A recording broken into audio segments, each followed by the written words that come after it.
Selamat berjumpa kembali di channel saya seputar tani dan perkebunan. Apa kabar semuanya teman-teman yang ada di seluruh Nusantara? Semoga kabar kalian baik-baik semua ya. Para sahabat tani semuanya, kali ini saya akan berbagi tentang pemberian pupuk dasar untuk tanaman semangka. Tapi mohon maaf ya, saya ini bersembunyi di bawah pohon timun saya, karena kalau di lahan semangka saya silau ya teman-teman, silau, jadi kameranya nanti agak kabur. Jadi saya ini jongkok di tanaman timun saya ya supaya tidak silau kameranya, supaya nampak terang gitu ya teman-teman. Jadi teman-teman, saya akan berbagi tentang pupuk dasar untuk tanaman semangka. Jadi semangka itu boleh tumbuh di dataran rendah dan menengah gitu. Yang bagusnya dataran rendah sampai menengah yang kita tahu gitu. Dan boleh tumbuh subur di antara pH antara 6,5 sampai 7 pH-nya. Jadi itu sangat penting untuk pengecekan pH. Bila mana pH-nya itu rendah, boleh kita naikkan dengan penaburan kapur dolomit ya, supaya naik pH-nya. Jadi kalau pH-nya sudah sesuai 6,5 sampai 7, boleh kita olah lahannya. Jadi teman-teman, yang saya ceritakan di sini bahwa rencana saya ini yang akan saya tanam ini untuk menanam semangka, ini adalah lahan janda cabai. Yang seperti yang saya ceritakan di video sebelumnya, bahwa cabainya sudah saya cabuti dan kita ganti dengan tanaman semangka gitu. Jadi Bapak Ibu teman-teman semuanya, karena lahan saya itu adalah bekas lahan cabai, jadi tanahnya itu masih gembur ya. Jadi kita ndak lakukan pengolahan, nggak kita bajak ataupun ndak kita cangkul, tapi hanya kita buat larikan saja di antara gulutan itu, dan kita kasih pupuk dasar ya. Jadi yang kita kasih itu antara lain adalah yang pertama kohe ya, kohe. Boleh kita kasih kohe ayam ataupun kohe sapi ya, yang penting kohe lah, supaya mengembalikan unsur-unsur tanah yang sudah habis ataupun mengembalikan kesuburan tanah itu ya secara organik. Karena kalau kita hanya mengandalkan pupuk kimia, pertumbuhan tanaman itu kurang subur ya, kurang maksimal. Karena sistem pupuk kimia itu adalah memaksa tanah itu dan meninggalkan sisa ya. Kalau meninggalkan sisa kalau kimia, tetapi kalau organik seperti kohe segalanya itu organik, dia itu memperbaiki unsur tanah. Jadi yang pertama kita harus tadi cek pH-nya. pH-nya sudah sesuai, kita tabur lagi kohe. Habis itu baru kita taburkan lagi pupuk dasarnya, pupuk kimia. Jadi teman-teman, yang saya berikan pupuk dasar semangka saya,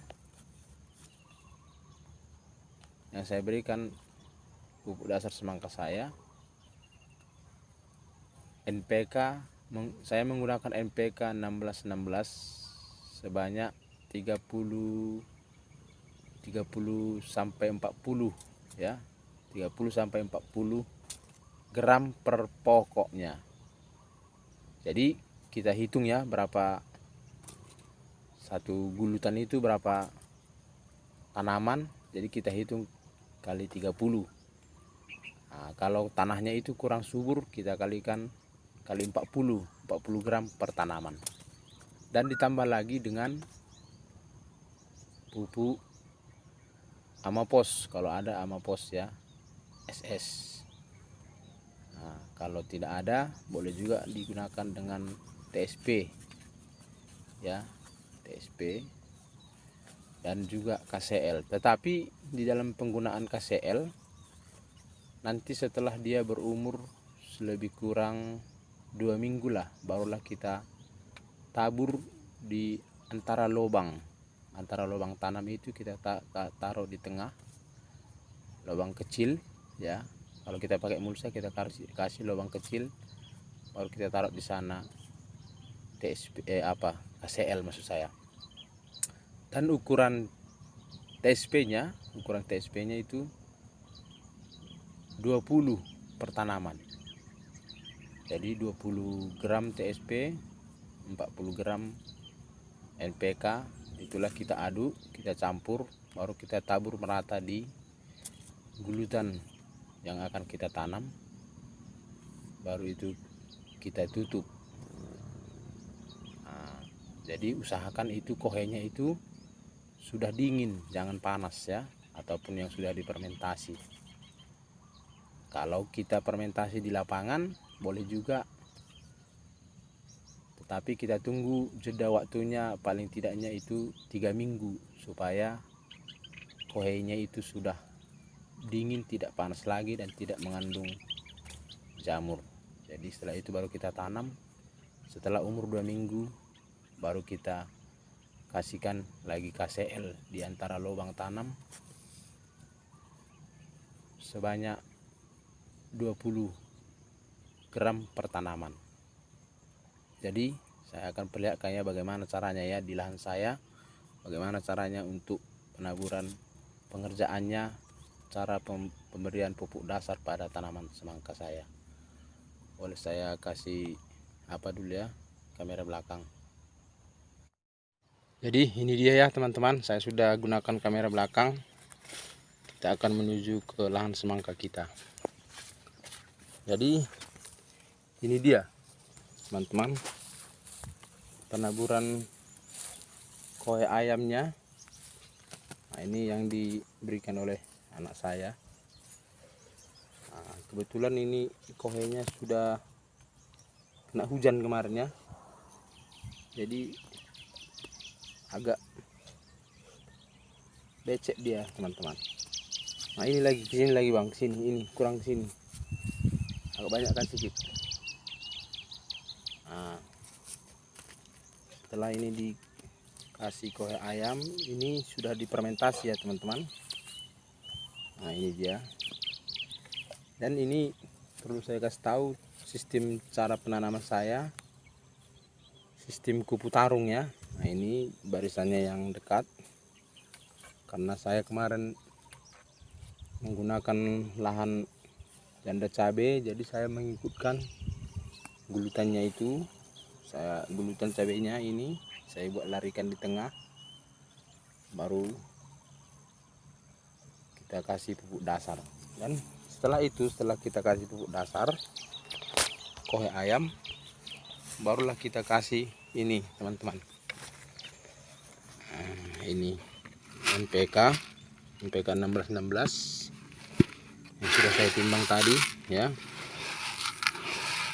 karena ini sekitar 50 batang, jadi 5 kali 4 ya, kali 40 gram itu berarti 2 kilo ya. Nah ini 2 kilo, NPK nya 2 kilo. Jadi ini saya gunakan Mestipos ya, Mestipos ini dia. Nah, pupuk Mestipos, karena saya cari kemarin Amapos tidak ada di tempat kami, kebetulan lagi kosong, jadi saya gunakan ini. Jadi ini kandungannya, N nya itu 16, P nya itu P2O5 ataupun fosfatnya itu 20%, tambah plus dengan sulfur. Jadi ini ya saya gunakan karena 50 pohon bergulutan, 50 batang. Jadi 1 kilo ya teman-teman, 1 kilo ini kita campurkan di sini, baru kita aduk merata. Aduk merata yang dua bagian ini, baru kita tabur di lapangan ya, di lahan yang sudah kita tabur kohe ayam. Oke, dan ini dia ya teman-teman, penaburan pupuk dasar yang kita sudah aduk tadi, NPK dengan Mestipos ya, ditabur merata seperti ini penampakannya. Nah, ditabur merata. Nah, begitu dia ya. Nah, nanti itu setelah itu baru kita tutup dengan tanah. Nah, untuk mempersingkat durasinya ya, saya singkat saja ya. Saya perlihatkan dulu kepada teman-teman gulutan saya yang sudah jadi. Nanti gimana kalau jadinya ya, yang sudah ditutup dan sudah dirapikan. Jadi ini ya teman-teman, gulutan saya yang sudah jadi. Nah, kita rapikan dengan menggunakan garuan ya. Dan perlu teman-teman ketahui, ini saya buat agak berparit ya, agak berparit di sini di tengah. Nah, agak berparit karena saya menyiramnya itu sistem selang drip ya, jadi supaya airnya tidak terbuang ke samping ya. Jadi saya buat agak dalam di tengah seperti berparit ya, seperti itu teman-teman. Jadi ini nanti ditutup dengan mulsa. Saya menggunakan mulsa yang 120 cm dibagi 2, jadi nanti menjadi 60 ya lebarnya, itulah ditutup. Nah, setelah itu baru kita tanam.